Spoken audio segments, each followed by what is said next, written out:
ফল বলতে আমরা সাধারণত আম, পেয়ারা, আনারস, কাঁঠাল, লিচু, আঙ্গুর, কমলা, আপেল ইত্যাদি সমস্ত ফলগুলোকেই বুঝি। লাউ, কুমড়া, ঝিঙ্গা, পটল ইত্যাদি সবজি হিসাবে খাওয়া হলেও প্রকৃতপক্ষে এগুলো ফল। নিষিদ্ধকরণের পর গর্ভাশয় এককভাবে অথবা ফুলের অন্যান্য অংশসহ পরিপুষ্ট হয়ে যে অঙ্গ গঠন করে তাকে ফল বলে।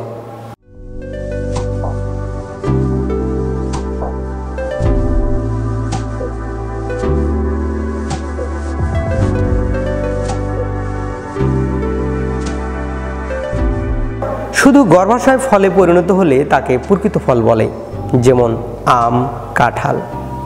আর গর্ভাশয় ছাড়া ফুলের অন্যান্য অংশ পুষ্ট হয়ে যখন ফলে পরিণত হয় তখন তাকে অপ্রকৃত ফল বলে, যেমন আপেল, চালতা ইত্যাদি। প্রকৃত এবং অপ্রকৃত ফলকে আবার তিন ভাগে ভাগ করা যায়, যেমন সরল ফল, গুচ্ছ ফল এবং যৌগিক ফল।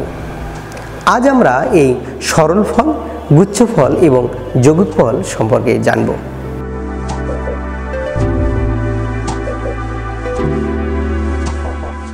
ফুলের একটিমাত্র গর্ভাশয় থেকে যে ফলের উৎপত্তি তাকে সরল ফল বলে, যেমন আম।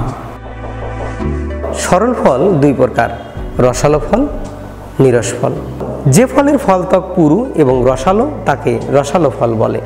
এ ধরনের ফল পাকলে ফলত্বক ফেটে যায় না, যেমন আম, জাম, কলা ইত্যাদি। যে ফলের ফলত্বক পাতলা এবং পরিপক্ক হলে ত্বক শুকিয়ে ফেটে যায় তাকে নিরস ফল বলে, যেমন শিম, ঢেঁড়স ইত্যাদি।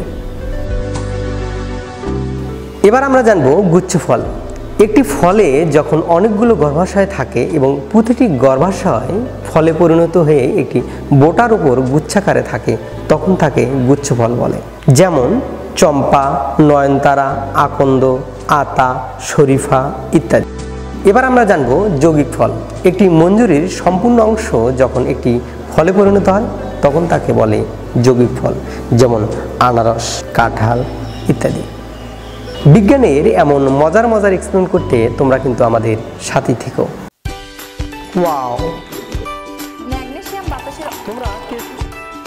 আলোকসী যখন এতক্ষণ সাথে থাকবার জন্য ধন্যবাদ।